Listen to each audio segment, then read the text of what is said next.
I didn't know you could disappear before you die. That is the great secret no one tells you about aging.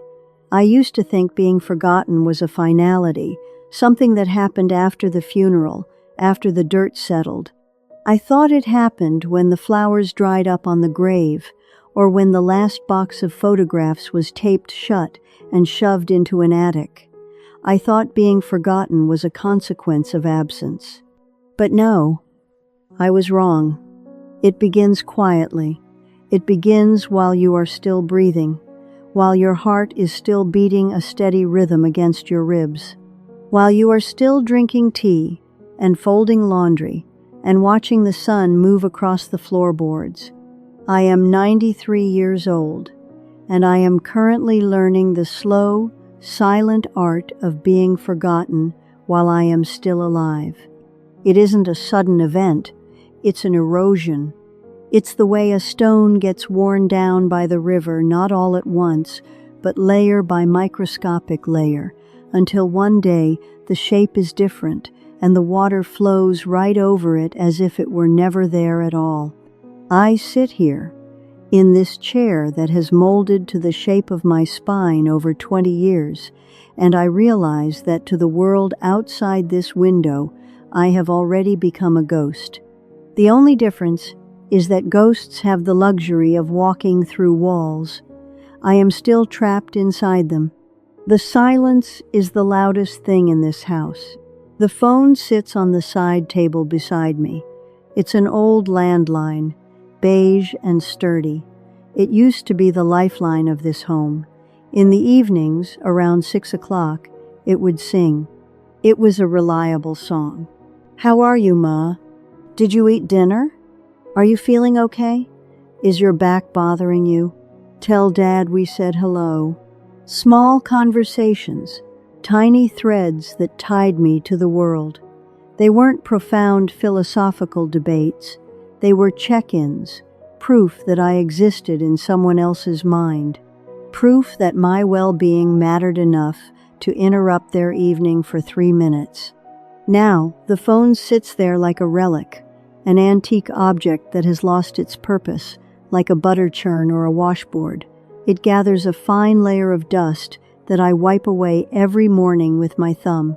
It doesn't ring, and when it does that rare, jarring trill that makes my heart jump, it is never for me. It is a recorded voice trying to sell me insurance. It is a scammer asking for money. It is a wrong number. I find myself staring at it, willing it to ring. I bargain with it. Just one ring. Just let me hear a voice that knows my name. But it stays silent. They are busy. I tell myself this a dozen times a day.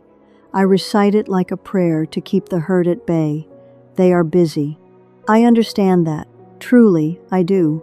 Life is heavy when you are young. I remember the weight of it, the way responsibilities multiply like weeds. The children need shoes. The mortgage is due. The job demands more hours. The car breaks down. Time shrinks until it feels like you are breathing through a straw. I did all of that too. I carried that weight. I ran that race. But, and this is the thought that keeps me awake at night, somehow I still made time. I remember my own mother in her final years. She lived in a small apartment 2 towns over. I was tired. Lord, I was so tired. I had 3 children, a husband, a job, and a house that never stayed clean.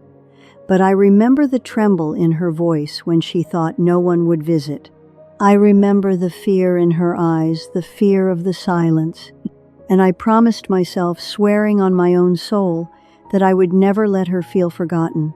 So I called, I visited, I brought the kids, I made the time I didn't have.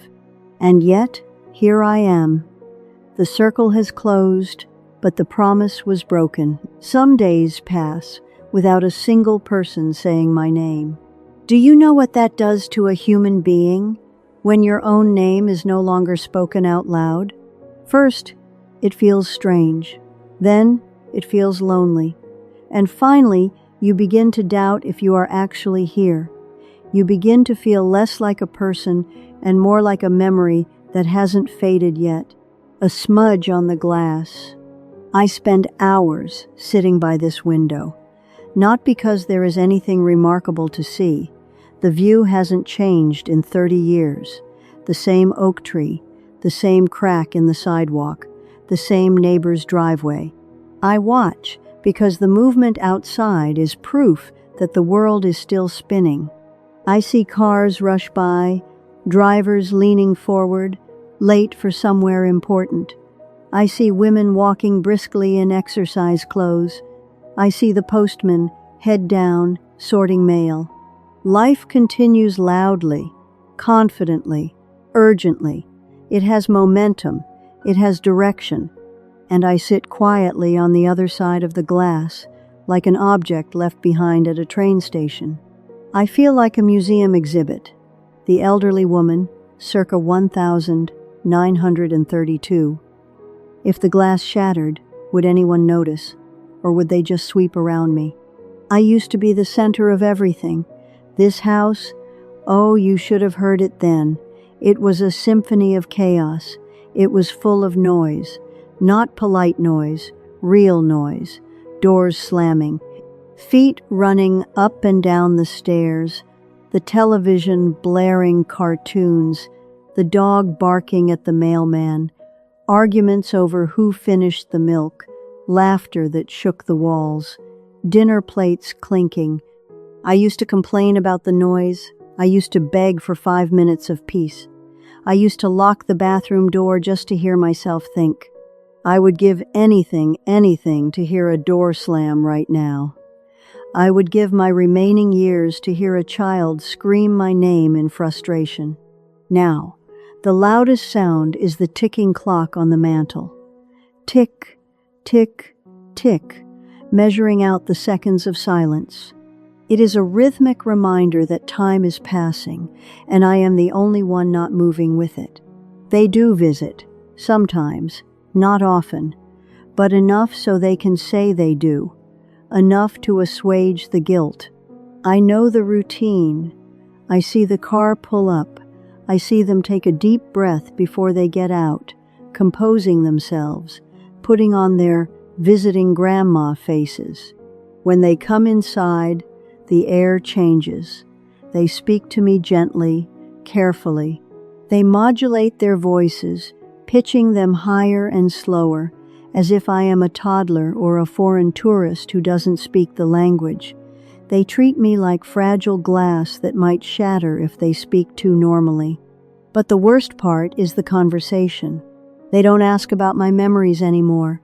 They don't ask about the time I danced in the rain in Paris, or how I met their grandfather, or what it felt like to hold my firstborn. They don't ask for my recipes. They don't ask for my advice on their marriages or their jobs. They don't ask what I think about the world. Instead, they ask the checklist questions. Did you take your medicine? Is the heat working okay? Do you need more groceries? How is your hip? And as I answer these logistical questions, I realize something painful, something that cuts deeper than the silence. I am no longer a person in their lives. I am a responsibility. I am a task. I am a box to be checked on a list of weekend chores, grocery shopping, car wash, visit mom, laundry. I am a reminder of something they don't have time to feel. I am a reminder of mortality. I watch them while they sit on the edge of the sofa. They never sit all the way back. They sit on the edge, ready to launch, ready to leave. I watch their eyes. They try to be polite, but their eyes drift. They glance at the clock on the wall. They glance at their wristwatches. They check their phones when they think I'm not looking. I see their bodies lean toward the door long before the conversation is finished.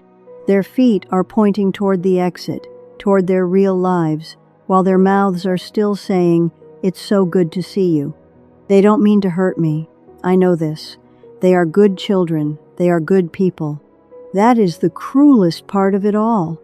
If they were cruel, I could be angry. I could yell, but they aren't cruel. They are just indifferent. No one forgets you on purpose. No one wakes up and decides, today I will erase my mother. They just slowly start living in a world where you no longer fit. The gap between their daily reality and my existence widens, day by day, until I am just a distant island they wave to from the shore. I used to be needed for everything. I was the sun their planets orbited around. I tied the shoes, I cooked the meals, I soothed the fevers, I paid the bills, I held the world together.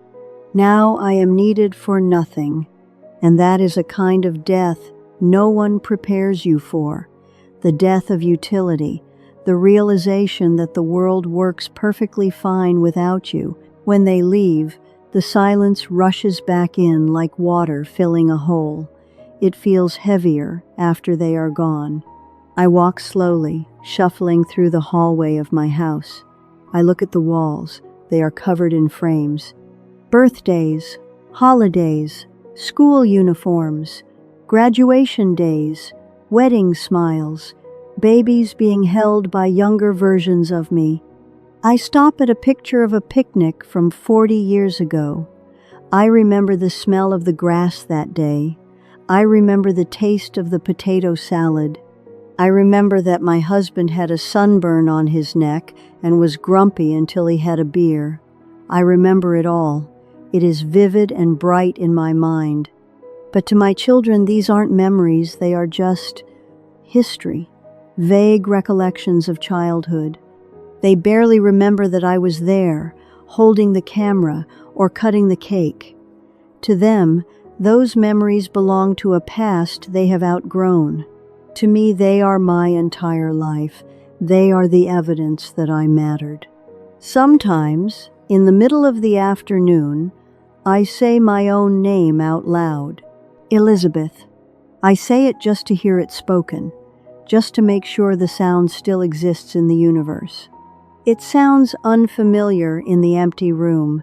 It sounds tinny and weak. It doesn't sound like me. I start to wonder what will happen when I am truly gone. Not in a dramatic way, not with fear. I am not afraid of dying. I am past that. I wonder with a strange, detached curiosity. Will they talk about me? For a few weeks, perhaps. They will cry at the service. They will tell stories. But then what? Will my chair be moved aside immediately? Will they sell the house? Will my clothes, the cardigan I am wearing right now, be packed into plastic bags and dropped off at a charity shop without much thought? How long does a person stay alive in the memories of others? I think the answer is shorter than we want to believe. We think we are immortal in the hearts of those we love, but memory is a slate that gets written over. New babies are born, new jobs are started, new houses are bought.